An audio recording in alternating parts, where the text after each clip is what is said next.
Hola, ¿cómo están? Bueno, te invito antes que nada a suscribirte a mi canal y que me dejes un comentario del tema que necesitas. Hoy vamos a ver los materiales. Comenzamos. Estos fueron los temas que vimos.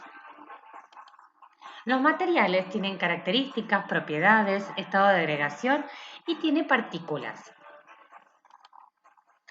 Una gran diversidad de materiales conforman todo lo que conocemos, la materia. ¿Por qué? Porque ocupan un lugar en el espacio que nos rodea, está compuesta por pequeñas partículas, los átomos, presentan diferentes estados de agregación, sólido, líquido, gaseoso y plasma. Los materiales poseen diferentes propiedades que se clasifican en intensivas y extensivas. Las propiedades.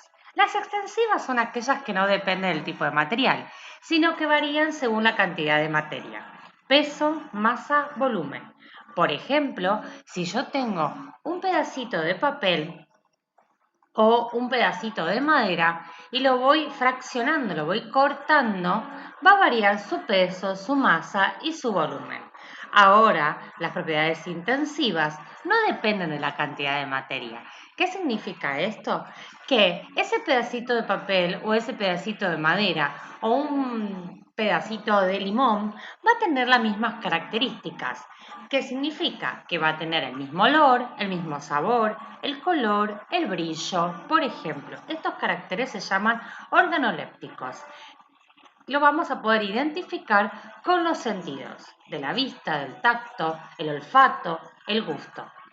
Los diferentes ejemplos también pueden tener estas propiedades intensivas una dureza propia, un punto de ebullición, una conductividad eléctrica y la densidad. Un ejemplo muy claro es el agua.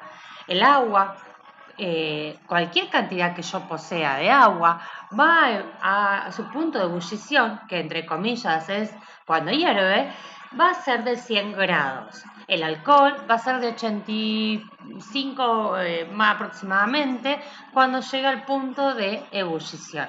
No importa la cantidad, siempre va a necesitar esa cantidad de calor para que llegue a producirse y pasar de estado. Algunas definiciones para recordar: qué es el peso, qué es la masa y qué es el volumen. El peso de un objeto depende de la atracción del centro de la Tierra, o sea, la gravedad. Es una fuerza. ¿Qué significa? Si yo tengo la misma piedra, el peso va a variar según a dónde esté. Si está en la Luna o en la Tierra. ¿Por qué? Porque la gravedad de la Luna y la gravedad de la Tierra son totalmente diferentes. La masa, la masa de un cuerpo es la cantidad de materia que lo compone, ¿sí? Y el volumen es toda porción de materia que ocupa un lugar en el espacio.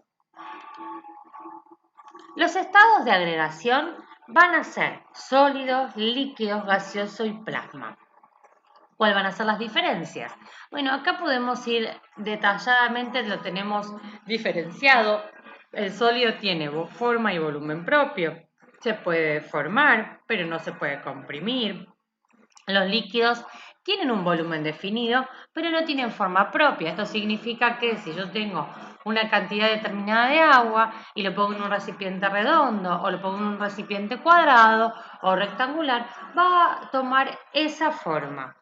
Los gaseosos no tienen ni forma ni volumen propio porque van a adoptar todo el espacio que ellos puedan obtener. Si prendo el gas de la cocina y no lo enciendo, ese gas va a ocupar toda la habitación donde se encuentra. Y los gaseosos, cuando llegan o se encuentran a altas temperaturas, va a formar el plasma. El plasma está formado por iones y electrones libres y posee una gran conductividad eléctrica. Luego podemos diferenciar el estado sólido, líquido y gaseoso en el modelo de partículas. Esto depende de cómo se comportan las partículas, los átomos, según el estado en que se encuentra. Acá les dejo detallado cómo se van a encontrar el estado sólido, líquido y gaseoso según cómo estén las partículas, ¿sí?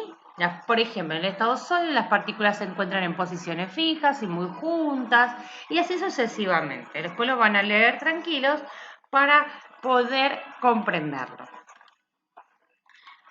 También la materia tiene cambios de estado. Estos cambios de estado también se conocen como estados de agregación y es el pasaje de un estado a otro. Por ejemplo, en el sólido, que acá tenemos el hielo, ¿sí? Cuando pasa al estado líquido se va a llamar fusión. Y el líquido, cuando pasa a estado sólido, se llama solidificación. Van a ir leyendo cada uno de estos para ir comprendiendo cada cambio de estado. Los materiales también poseen cambios en los materiales. Pueden ser físicos o químicos.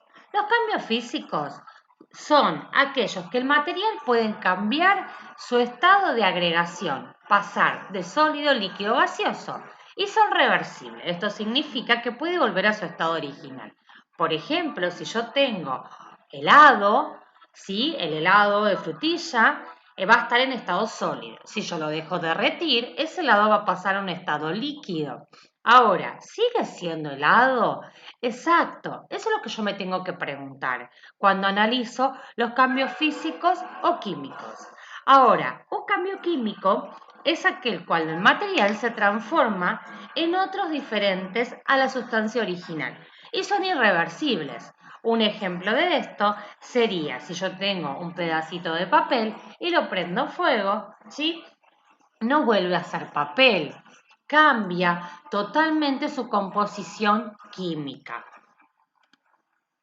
Después, los materiales, cuando están combinados, cuando se juntan, pueden formar los sistemas materiales. Y existen dos, el sistema heterogéneo y el sistema homogéneo, que ahora lo vamos a ver. El sistema heterogéneo es cuando se pueden distinguir las partes, o sea, las fases, a simple vista.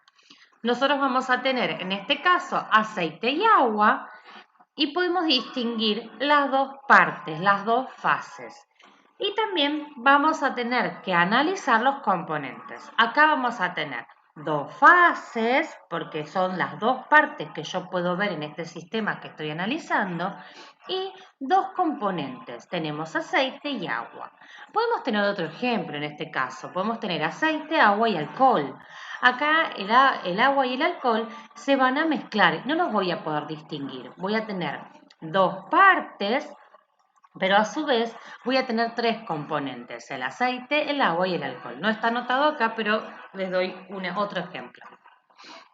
Los sistemas homogéneos, estos sistemas, las fases no se pueden distinguir a simple vista y se conocen como soluciones. Estas soluciones va a estar compuesta por un solvente, un soluto y la suma de esos dos va a formar la solución. Las soluciones se forman por un soluto en el cual se encuentra en menor cantidad y un solvente en el cual se encuentra en mayor cantidad. Recuerden, un ejemplo muy claro, agua y vinagre o agua y unas gotitas de tinta roja o tinta negra.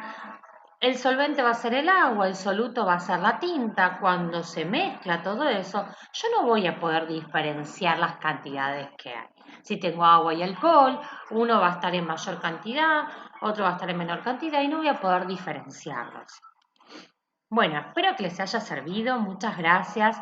Dame un like que a mí me sirve muchísimo y entre todos podemos seguir construyendo un lugar mejor.